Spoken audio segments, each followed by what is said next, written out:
কিভাবে 180 দিনের দ্রুত সময়ের মধ্যে কাজগুলা করা, যেটা নির্বাচনী কমিটমেন্ট ছিল, কিভাবে ফ্যামিলি কার্ড নিয়ে আসা, কিভাবে বৃক্ষরোপণ কর্মসূচি তিনি যেটা বলেছিলেন 25 কোটি গাছ তিনি 5 বছরের সারা বাংলাদেশে লাগানোর ব্যবস্থা করবেন, উদ্যোগ নেবেন। তিনি বলেছিলেন যে 20,000 খাল খনন কর্মসূচি, 20,000 কিলোমিটার তিনি আগামী 5 বছর কিভাবে করবেন।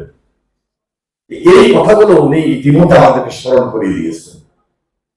প্রত্যেকটা ডিপার্টমেন্ট কাজ শুরু করেছে এবং আমরা যারা দায়িত্বশীল আমরা আমাদের অবস্থান থেকে খুব অ্যাক্টিভ হয়ে আছি এবং সততার সহিত দুর্নীতিমুক্ত থেকে চ্যালেঞ্জ নিয়ে দায়িত্বশীল অবস্থান থেকে, আর আমরা এই লক্ষ্মীপুরে আইন শৃঙ্খলার উন্নতি যেন সবসময় থাকে, আইন শৃঙ্খলা যেন খুব কঠোর থাকে, নিরাপদ লক্ষ্মীপুর যেন থাকে এবং এই লক্ষ্মীপুরে শতভাগ দুর্নীতিমুক্ত প্রশাসন যেন থাকে, শতভাগ আমরা যেন সবাই থাকি, সেই দিকটাই আমাদের সবচেয়ে বড়। ম্যারেজ ইলেকশন হয়েছে, এটা আমাদেরকে আহত করে।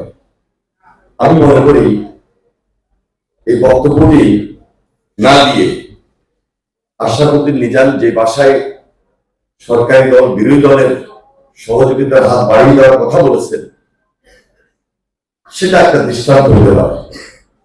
আমি আন্তরিকভাবে মোবারকবাদ জানাবো যে আমাদের বিরোধী দলের অবস্থানে জামায়াত ইসলামী বাংলাদেশ আপনারা রয়েছেন, আপনারা এবং আমরা মিলে সত্যিকার ভাবে জনগণের যে আকাঙ্ক্ষা প্রত্যাশা, একটা দেশপ্রেমিক সরকার থাকবে এবং দেশপ্রেমিক সরকারের অংশ হিসাবে বিরোধী দল মতের পার্থক্য থাকবে, অভিন্ন হতে পারে, কিন্তু দেশের প্রয়োজনে এক এবং আমরা ঐক্যবদ্ধ থাকার চেষ্টা করি।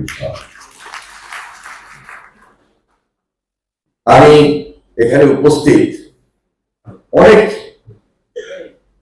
পরিচিত মুখ যারা রয়েছেন, খুব কাছের লোক, আমার জানা লোক, আমার ঘনিষ্ঠ লোক, কেউ আমার শিক্ষক, কেউ আমার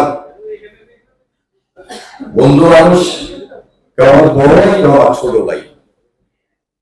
এই পৌরসভা এবং লক্ষ্মীপুর জেলাটা আমার খুব কাছ থেকে একে অপরকে দেখি এবং দেখার মতো সেই সুযোগ আমার ছোটবেলা থেকে হয়েছিল।